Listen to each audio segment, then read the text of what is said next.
Napakatindi ng bawi ni BP Inday Sara Duterte dahil nagbaklasan na, nag-atrasan pa lahat ng kakampi ng kanyang kalaban dahil sa mga walang pakundangan na pagsasalita ni Benny Abante laban kay Vice President Inday Sara Duterte. Ang kanyang mga kasamahang pastor ay garapalang tinalikuran si Abante. Ayon sa mga pastor na meron silang iisang doktrina, subalit ang usaping politikal ay hindi sila iisa. At sa pangyayaring ito ay matatauhan rin pati ang mga miyembro ng simbahan ni Abante na talikuran din ito dahil sa hindi magandang ehemplo para sa kanyang nasasakupang miyembro. Narito ang video na ibinahagi ni Congressman Harold Duterte. We would like to express our support for the Dutertes. Well, thank you. Yeah. Sabihin lahat kayo mga Duterte, we really support. Salamat. Okay? Nandito Ayan na nga mga kababayan, kitang-kita nyo naman, no? kami kung Yes, Pastor. it's because it is not hidden thing. That there is a congressman here. Oh, And he is a Baptist pastor. Ayan o, Baptist pastor mga kababayan. Sino ba ang Baptist pastor dyan sa Kongreso? Walang iba mga kababayan kundi si Atras Abante. But we would like to state our stand. Maybe we have the common doctrine, Yan. but not political. Yan. Therefore, we are not in unity with his political stand, whatever he is. Okay. we respect that. Yari. So, we would like to express our support for the Dutertes. Ayan o. Dutertes mga kababayan. Wala. Panalong-panalo na si BP Sara dito. Thank you. And we would like to present this to you. Okay? Ayan, the Dutertes. Sabihin lahat kayo mga Duterte, we really support. Wow. Okay? And if I may request respectfully, Your Honor, kindly furnish this to the office of the Vice President. And this is your time. Okay. Ito na ang masasabi ho natin. Ito na ang katapusan ni Benny Abante mga kababayan. Ito po ang para sa iyo. Okay. Yeah, take a picture. I'm gonna show it. Halika kayo dito sa may ito, pumunta tayo. Pastor Benny Aragon po from Pangasinan. O yan na nga mga kababayan. Nagpapakilala na itong mga miyembro o itong mga pastor. Mga pastor na kabahagi ng mga Baptist, no? Ito na ang masasabi ho natin, tuluyan ng tinalikuran si Benny Abante ng kanyang kapwa o mga kasamahang pastor. Sabi nga, iisa ang kanilang doktrina, pero usaping politikal ay hindi ho sila iisa. Sa Pangasinan, Pastor Ronnie. Wow. Tayog. Dr. Elmer Maraso, Mangaldan, Wow. Pangasinan. Mangaldan.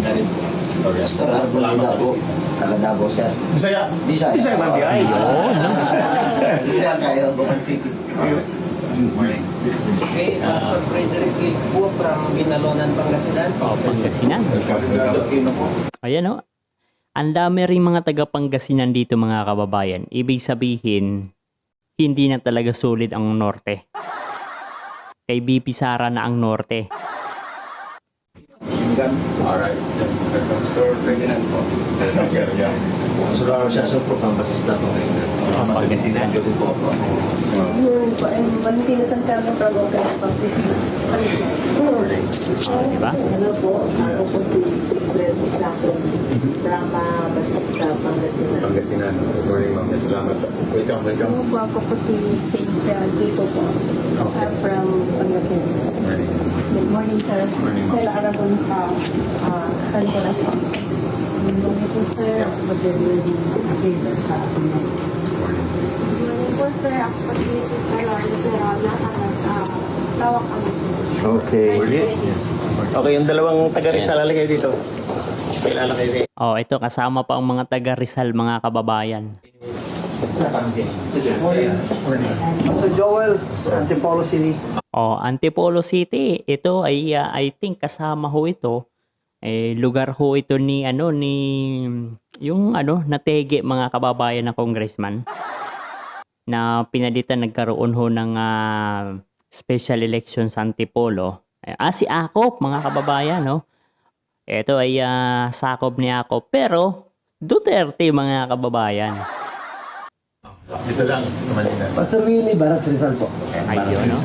Pastor Bong. Ito si Pastor Galing- Bong Alcala. Oh. Galing Mindanao, pero dito ako nagpapastor. Agusan. Agusan. Manobo. Ano? Okay. Tribo.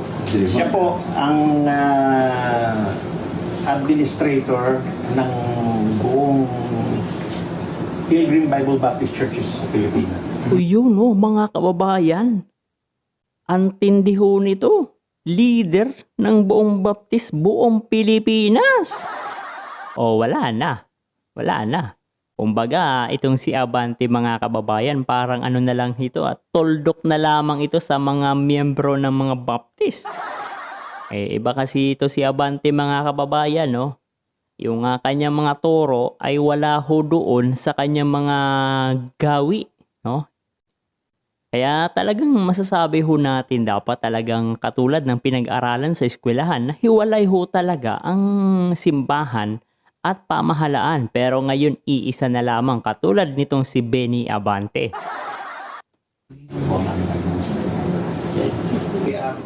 We would like to express our support. Thank you for that, Pastor. Ayaw po namin later on.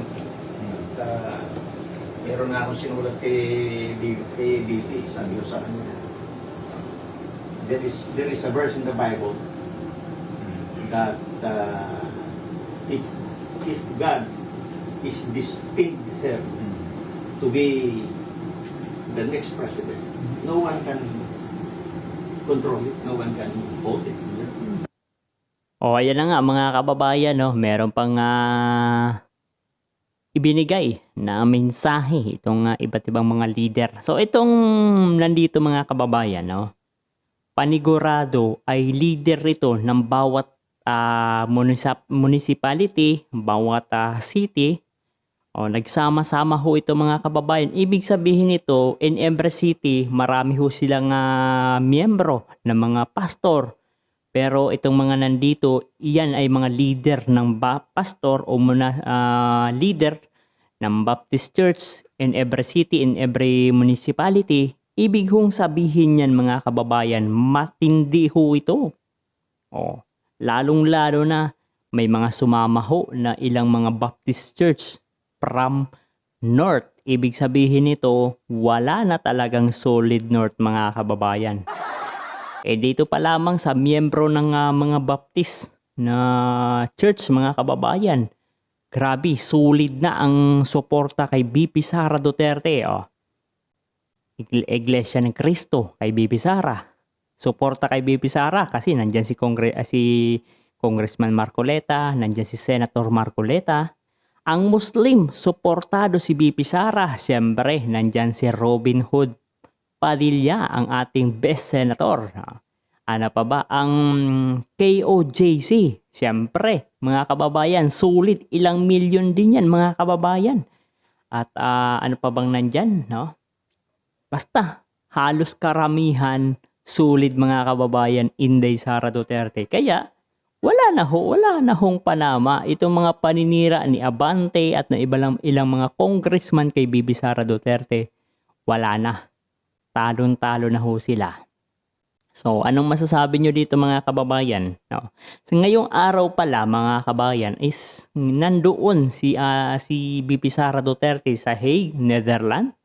I think ay hihingi siya ng advice sa kanyang tatay o kay Tatay Digong. So, kung ano yung kanyang posibleng action o gagawin kasi tatay niya yun talaga ang masasabi ho natin. Pag nag-advise yun, dapat makinig kasi hindi ho nakinig si BP Sara noong mga nakaraang nung tatakbo pa lang ito si Bongbong Marcos.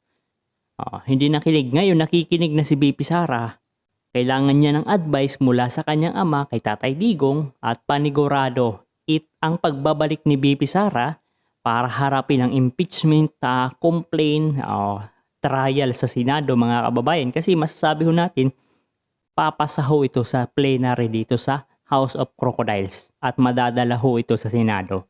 Kaya doon na talaga masasabi ho natin yung bloodbath begins at magsasama-sama ho tayo posible sa harapan ho ng Senado bilang pagbibigay ng matinding suporta sa ating pinakamamahal na Vice Presidente, ang susunod na Presidente ng Pilipinas. Siyempre mga kababayan, kung sino man ang pipiliin na Vice Presidente o katandem ni VP Sara Duterte, doon ho tayo susuporta. At sa tingin natin o palagay ng mga sambayan ng Pilipino, walang iba ho dyan na posibleng itambal o i-tandem kay VP Sara Duterte, kundi walang iba, Senator Rodante Marcoleta.